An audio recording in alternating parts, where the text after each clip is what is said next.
Yes, he reminds me of that, not a prosecutor, but that Joe Wilson. Remember the one who went to Niger and they assured him that they weren't selling yellow cake to Oh, yes, Iran. yes. It's very dangerous to be self-righteous and to enjoy the attention and praise from the media so much. It never leads to anything good. I do wish that more people were watching MSNBC right now. It is completely hilarious how they are reporting a very sad development for them. What's noticeable, my rule, you may have heard me give it before, is when the details help them, you'll get the details. You're not getting details if the details do not help them. You could watch MSNBC without stop from the moment the motion was made, and you would have no idea exactly what it is Flynn was accused of, what the crime was, what he pled to. All we're getting is denunciations of the Attorney General, the most corrupt Attorney General in world history. Wow. And I know other people like to go back to Eric Holder. My favorite is always Janet Reno, who gunned down all those kids at Waco. No, and I find it hard to believe that people are really enjoying hearing about his meatballs so much. Just a little too much, personal information. He's like a CNN host where half the show is them complimenting one another's ties. Could you get on with it? Because otherwise I'm switching back to Seinfeld. I suspect part of it has to do with, as I described in that magnificent book, Demonic, it's part of mob behavior to idolize their political leaders or the people they favor and absolutely demonize those on the other side, which you don't really see on the right wing. Not to as much of an extent. I mean, I don't think anybody, maybe Sean Hannity, but most people didn't hate Obama personally. We didn't want to lose our health care. Yeah. But most of our venom, I think, was really on the media, not Obama per se. But, Nixon, Joe McCarthy. Remember Bush constantly being burnt in effigy and movies? Sure. Award-winning movies fantasizing about the assassination of President Bush. Are you kidding me? Yes. And they do the same thing on the other side.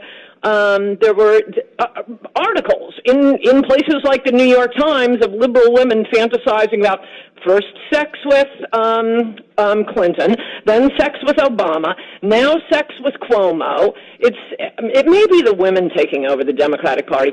And then, of course, the third element is that the alternative is Joe Biden. Yeah, I was going to say that I think you probably should have led with that. And thank God they're not fantasizing about sex with Joe Biden, because that would be a bridge too far. Necrophilia. And Coulter, you know that we don't subscribe to this paradigm of political correctness or political incorrectness. However, by means of description, just so that people can sort of properly visualize it, I would argue that some would call this week's column about Chinese culture and the Wuhan virus as somewhat politically incorrect. You kind of go there about the differences in our culture.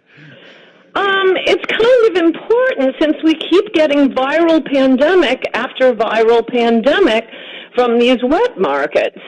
I only have so much word space. Many wonderful things about the Chinese. Don't mug us, very hard workers, but they do eat disgusting animals. And scientists have been and serve them in disgusting ways. I know a lot of your listeners are aware of this, but the reason I brought it up this week was this Chinese lab theory. It escaped from a lab. I think is just, we don't know all the facts yet, but I gave, 7 reasons that it is highly unlikely this escaped from a lab. No, it's from the Chinese wet markets, and I just feel like, well, for one thing, before we were born, I think there were a lot of right-wing conspiracy theorists. At least I've heard about it, I've read about it. In your and my lifetime, 90% of the whack job conspiracy theories, including Russia, have come from the left. Yes. And I hate seeing right-wingers go into bad habits. No, it came from, I can't say this absolutely, but I'm pretty sure it came from the wet markets. Scientists have been predicting it forever.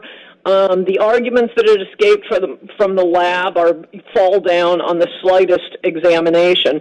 So that's why I was concentrating on the wet markets. Right. We ought to be concentrating, and I mean the United States of America and the entire rest of the world. Our objective, when this is over, or maybe starting now, should be shutting down the wet markets the same way after 9/11 it was shutting down al-Qaeda training camps. That's what we need to focus on. And let's stop doing business with countries that have cultures that not only permit this, but encourage it and don't do anything about it after, as you document, virus after virus after virus after virus originates from that same place. The fact that their excuse, like their get-out-of-jail-free card, the thing that they're using to save themselves from scrutiny, Ann, is, oh, no, it wasn't a lab. It was this dastardly wet market. It's like, I think that's actually more, it implicates them more than exonerates them that it came from the wet market. And the lab argument, I mean, as I say in the column, it just reminds me of the argument for Iraq and Afghanistan. Oh, they're just like us. They just have horrible leaders. We need to liberate them. We'll be greeted with flowers and chocolate and cheering.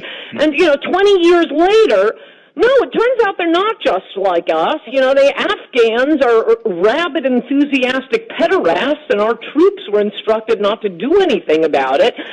I wish the rest of the world luck, but I don't want them coming here. We have enough. Love immigrants. They're already here. Very happy to have you here, but let's shut it down now.